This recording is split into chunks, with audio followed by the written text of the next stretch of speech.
जानकारी देने के लिए, पल पल की रिपोर्ट देने के लिए, पल पल की तस्वीर दिखाने के लिए हमारे जो न्यूज वन इंडिया के तमाम संवाददाता है वो ग्राउंड जीरो पर मौजूद हैं।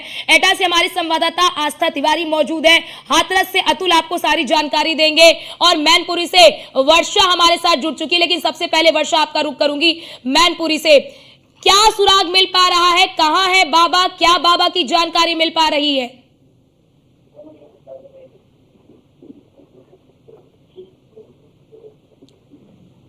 वर्षा आपकी शायद आवाज नहीं आ रही है। उसके बाद यहाँ से निकले नहीं है। देखिए 2-2:30 बजे लगभग बाबा यहाँ आए, उसके बाद से अभी तक निकले नहीं है। लेकिन पुलिस यहाँ पर दबिश दी, जिसके बाद उन्होंने बाहर आके कहा कि अभी तक बाबा नहीं है। लगभग कहा जाता है इनके अनुयायी ऐसे हैं कि लोग इनकी पूजा करते हैं।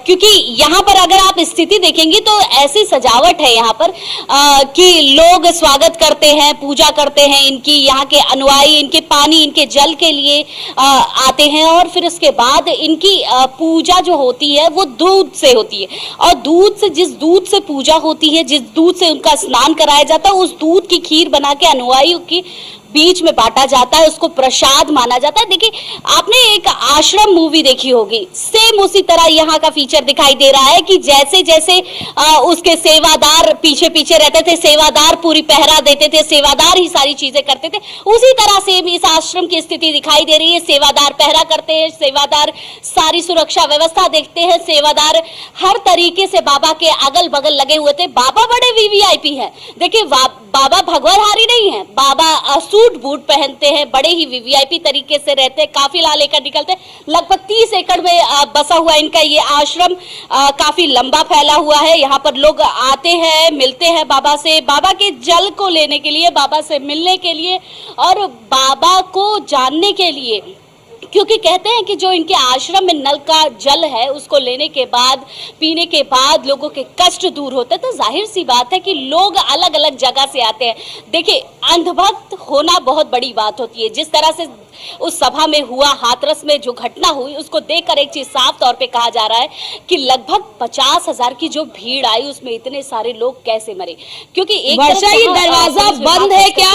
वर्षा बिल्कुल, वर्षा क्या ये दरवाजा बंद है और उसके भीतर, जी बिल्कुल ये दरवाजा बंद है क्योंकि अंदर जी देखिए इसके भीतर उनके अनुयायी लोग हैं और ये भी बताया जा रहा है कि बाबा अभी भी इसके भीतर है और उनके लोगों ने उनको छिपा रखा। जिस तरह का एफआईआर भी दर्ज हुआ है जिसमें उनके मुख्य सेवादार का नाम दिया गया है लेकिन बाबा का नाम नहीं दिया है, ये कहीं ना कहीं से दबाव भी दिखता है। और एक चीज साफ तौर पे कही जा रही है, देखिए क्योंकि इनकी जनसभाएं ऐसी रही है कि इसमें मुख्यमंत्री बड़ा सवाल ये, क्योंकि पुलिस की टीमें गठित कर दी गई है, क्या पुलिस की टीम भीतर गई है?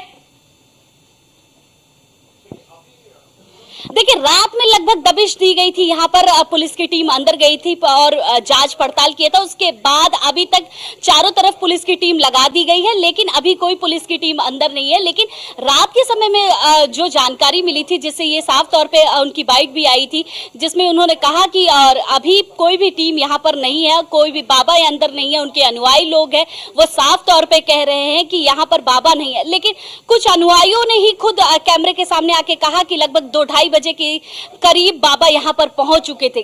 जनसभा खत्म करने के बाद बाबा जब भगदड़ से बाहर निकले तो वो डायरेक्ट अपने आश्रम आए और इसी आश्रम में अभी भी वो बाबा छुपे हुए हैं और उनके अनुयायियों की तरफ से उनको ऐसी जगह रखा गया है जहां से वो निकले नहीं, क्योंकि ये आश्रम चारों तरफ से बंद रखा गया है और इतनी बड़ी बड़ी इमारतें हैं इस आश्रम की, जिसको देखकर ये साफ तौर पे लगता है कि कहीं से भी आपको नहीं पता चल पाएगा कि आखिर इस आश्रम में क्या हो रहा है, क्या नहीं हो रहा है। क्योंकि वर्षा जिसका आपने जिक्र किया ये बहुत महत्वपूर्ण हो जाता है कि अगर बाबा अंदर है तो पकड़ा क्यों नहीं जा रहा है, अगर पकड़ा नहीं जा रहा है तो क्या बचाया जा रहा है, और अगर बचाया जा रहा है तो किसके संरक्षण में बचाया जा रहा है, और क्या दबाव दिया जा रहा है बाबा को बचाने का? देखिए जिस तरह की ये बाबा हैं उसको देखकर साफ तौर पे लग रहा है कि जो इनके आश्रम में अनुयायी बैठे हुए हैं वो इनको भगवान मानते हैं और इस भगवान मानने के चक्कर में इन लोगों ने उस बाबा को बचा रखा है।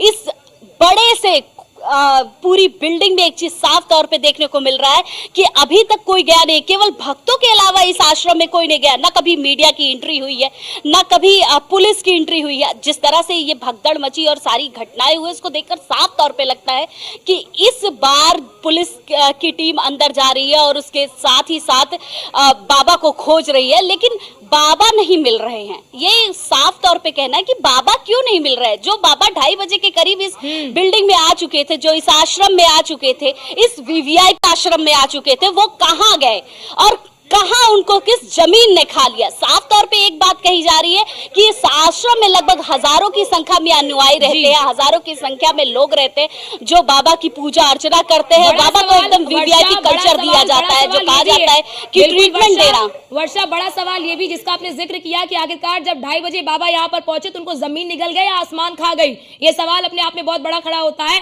लेकिन सेवादारकों पर, जो सेवादारक थे, उन पर भी एफआईआर दर्ज की गई है। अभी तक क्या किसी सेवादारक को पकड़ा गया है जो कल के सत्संग में पहुंचे हुए थे?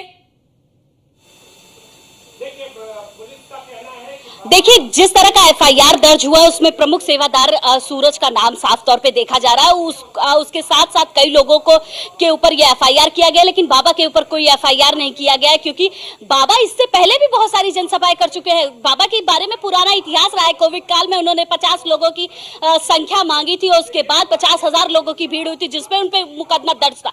ऐसे बहुत सारे उनके ऊपर मुकदमे दर्ज है, जिसमें साफ तौर पर देखा गया है कि बाबा की जो भीड़ आती है वो बहुत ही अलग तरीके से आती है। लोग अंधाधुन आते हैं बाबा से मिलने और बाबा के चरण की धूल को वो रज मानकर लगाते हैं। भगवान का चरण का रज होता है, जो हम भगवान रामचंद्र कृष्ण जी की रज को हम अपने माथे से लगाते हैं, उसी को देखते हुए साफ तौर पे कहा जाता है कि इनको भगवान मानते हैं। जिस तरह का एफआईआर हुआ है इसमें इनका नाम नहीं है। उसके साथ ही साथ जो सेवादार है, सेवादारों का भी अलग ही रूप है यहाँ के। देखिए, मैंने जिक्र किया आपसे आश्रम मूवी के। आश्रम मूवी अगर साफ तौर पे लोगों ने देखी होगी वेब सीरीज, तो उसमें अनुयायी अलग अलग ड्रेस कोड में दिखाई देते थे, अनुयायी अलग अलग तरीके से रहते हैं। वैसे ही इन्होंने भी अपने अनुयायियों का, अपने सेवादारों का ड्रेस कोड बना रखा है और यही सेवादार सारी चीजें करते हैं, यही सेवादार बाहर निकलते हैं, यही सेवादार सुरक्षा व्यवस्था देखते हैं, यही सेवादार सारी चीजें देखते हैं, बाबा को सिक्योर करते हैं, सिक्योरिटी देते हैं। बिल्कुल। वर्षा, अब सवाल बहुत सारे खड़े होंगे कि बाबा है कहाँ, क्या जमीन निकल गई, आसमान खा गया, और ये कब से यहाँ पर आश्रम है, बाबा की क्या क्राइम हिस्ट्री भी रही है, उसे भी अब निकाला जाएगा। आप हमारे साथ बनी रहिए।